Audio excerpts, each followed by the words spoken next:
can't shoot in that far. Go on then. The cameraman's even telling you where they're coming from now, Andy. Yeah, well, he's standing where I should be standing, that's why.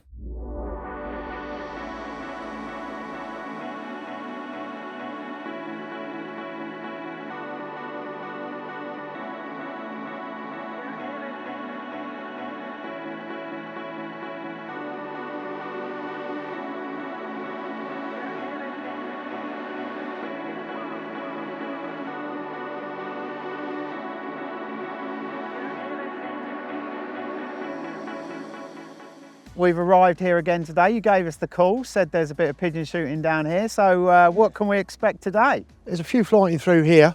I'm probably going to put Gav up here. Down the bottom there, they've drilled some stubble turnips for the sheep in the barley stubble. And of course, there's a few barley ears still there. That's attracted the pigeons to the field as much as anything. But the barley's getting thinner and thinner on the ground, so now they're starting to attack the stubble turnips. They're doing a bit of damage there. Along with the flea beetle, between the two of them, they're really hammering it. So I said to Justin, the farm manager, I'd come up here and have a go at them today for a few hours and shoot some. So we're going to go down there, but their flight line is up through here. So I'm going to put Gav here, just have a few shots and keep them moving, hopefully, keep them coming down to us. So. You've obviously been wrecking since we got here, but you've been paying particular attention to this area up here. Is there any reasoning for that? They've been going from this wood back and forwards. It is windy today and there's quite a nice flight line comes along there, so I thought, well, Gavin likes shooting flighty stuff, he's a better shot than me, so I thought, well, if I stick him up here, he can go up here and flight him along and act as a good shot and a bird scare all in one, and he can push them down to me, hopefully. Best plans never work, but... It's the thing, you've got to see how the day goes, haven't we? But That's right. Better shot than you, Andy. Yeah, whole Christ, he does more than me. Is he really? He's clay shooting 3 times a week. Oh, is he? Yeah, he is, yeah. Well, that's good to know. So you decided to put the best shot on the flight stuff. Oh, yeah, yeah. What we're expecting them on decoys down there then? Yeah, hopefully. Look at that one.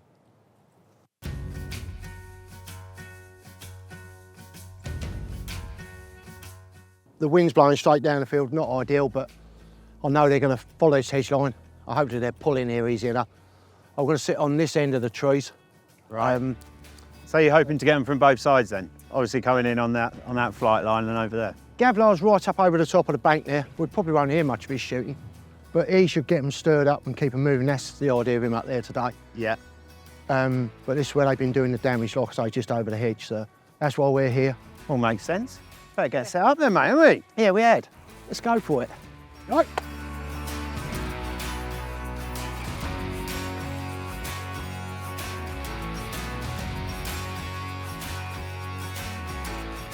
These old bags, they're probably the best bags I've ever had for decoying stuff. You get so much in there. You can get 80 dead pigeons in there as well.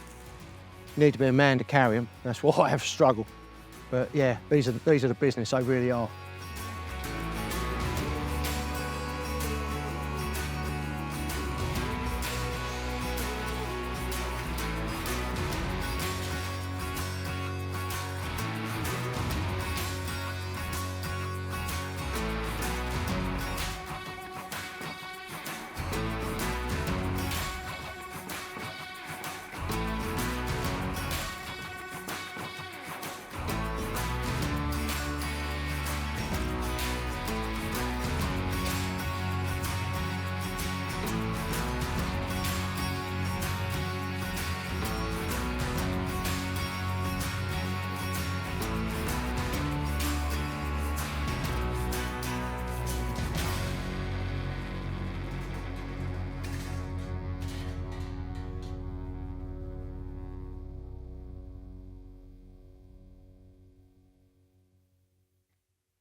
What do you most enjoy about pigeon shooting? Everything really, everything from the reconnaissance, like reading where the birds are, best places to be, and making the most of an opportunity. It's like today, it's not going to be a big day today, but so every bird that comes, you want to be getting it really, killing it. Gives you a chance to chill out as well. So I haven't done any pigeon shooting at all really this summer because I've been sat on a combine tractor, done it 99% of it myself this year. So now you're done and dusted, how's the year been on the farm? It's probably been one of the hardest I've had. I'll always remember this one. So difficult about it? Just the weather really, so unpredictable. I know one thing, if I was a weatherman, I don't know how they hold their jobs. That's probably why they're always changing weather people. They tell you it's going to be dry for 4 days, so you plan for 4 days dry and the second day it's raining. Nothing against you old weather boys, but this day and age I thought you'd be able to tell us what weather we was going to get, a bit more accurate than it is. He might come along low. There's his mate in front of him, see? Which one are you on? The bottom one? Yeah.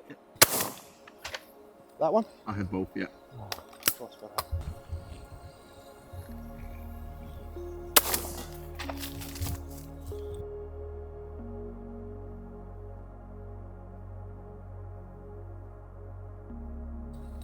White. Oh, what a shot. Ho, ho, ho. The back one. Go.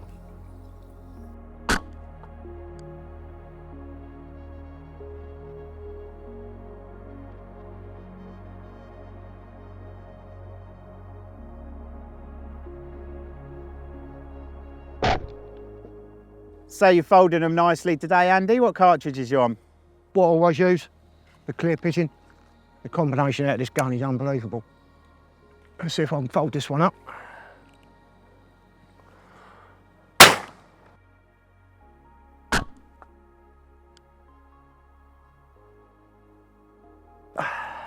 Sharp. Even followed it down on the Shotkam for you. Lovely. Yeah, they're good cartridge, really good cartridge. No punch about them, but they do kill out at range. Yeah, As just demonstrated. that's just demonstrated, yeah. Might get this one on camera, Baxi. No, he didn't like something. Gonna have a little play with the pattern then, Andy. Yeah, I've been shooting for half hour or so. Got a few dead ones, got some here, got some out in the field. I know there's one up further that's landed on its back. They're not quite making it. I don't know if that's putting them off. It doesn't always, but they don't like it. If they're wary about coming in, anything that's not normal they don't like. Plus I've only got plastics out there anyway, and I prefer real ones. They're all facing this way. Most of them are facing the wind. Yeah. And that is, but you've put them in that way because of the wind, have you? Yeah, because you put them with the wind, because it's a bit breezy today. If you put it the other way, the wind will be blowing the feathers up on their back and everything. Some of them are sideways, some of them are facing across the wind, but never have them with the wind up their arse because it blows the feathers up and they don't look natural anyway. Makes sense. And you've pushed them to the front of the pattern. Push them to the back of the pattern. Sorry, to the back. Yeah. Back, front, okay? Fair enough. Get the decoys now, come on, now come in.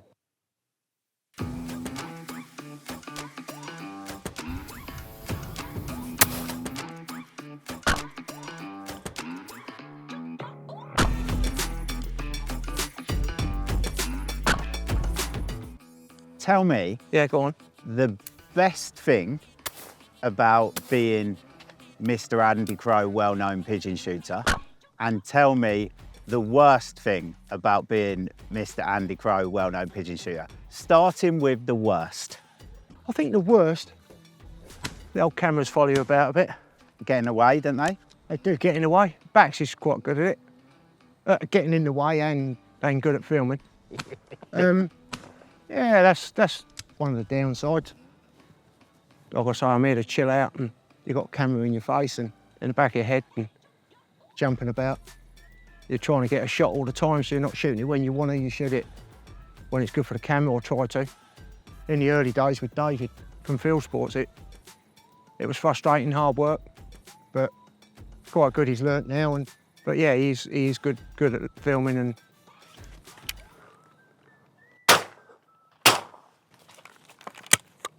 Shot.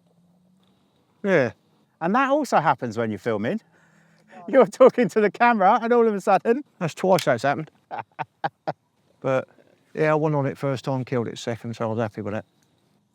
And now tell me the best thing.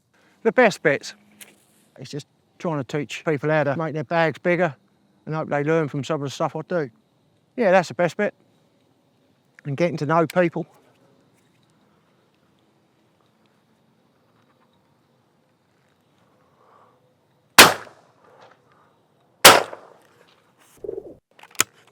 you get asked a lot of questions when you go to the game fair, the British Shooting Show, those sort of things. Yep. What's the most common question you get asked? How is it you can get such big bags? And what would be your answer?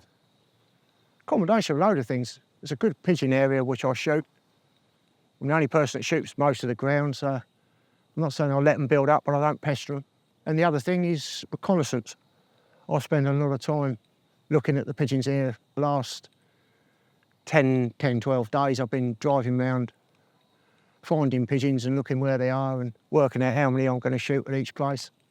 I reckon we shoot a 40 here today, 35, 40. It's all down to reconnaissance, really. And knowing your areas, I suppose. Exactly. Knowing your area, knowing flight lines. That is the main thing. And that's how you get big bags.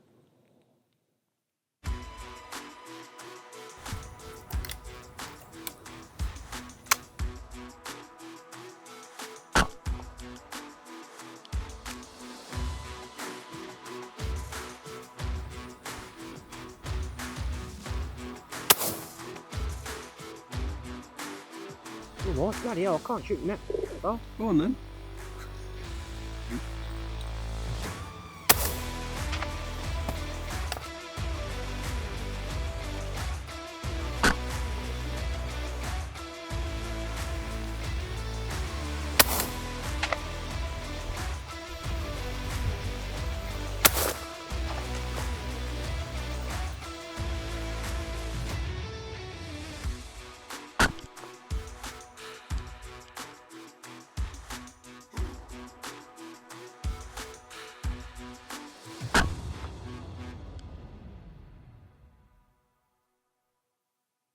So then, Andy, an end to another enjoyable day in the hide with you.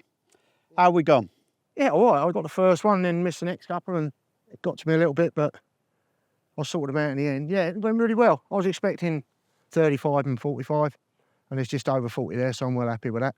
I said it was a good day. You've certainly shot nicely. Yeah, I did shoot sweet today. The crow was quite a nice one. He come over top, and it's one of those shots, shall I, shan't I? And There was a special one. I did the shell I, and I did, and it folded up. So hopefully it come out, and I did it on the Shotkam, so hopefully that come out. I'm sure. And there was a nice pigeon. I particularly remember a nice pigeon being Yeah, shot. there's one or two nice pigeons. Yeah. No, it was a good day. Considering I ain't shot very much lately, and I got my first game day at the weekend, it's put me in good stead for that, hopefully. Super. Well, thank you very much for a fantastic day. As always, Andy, lots of banter and very enjoyable. So thank you, No, it's sir. been brilliant. Thanks, Banksy.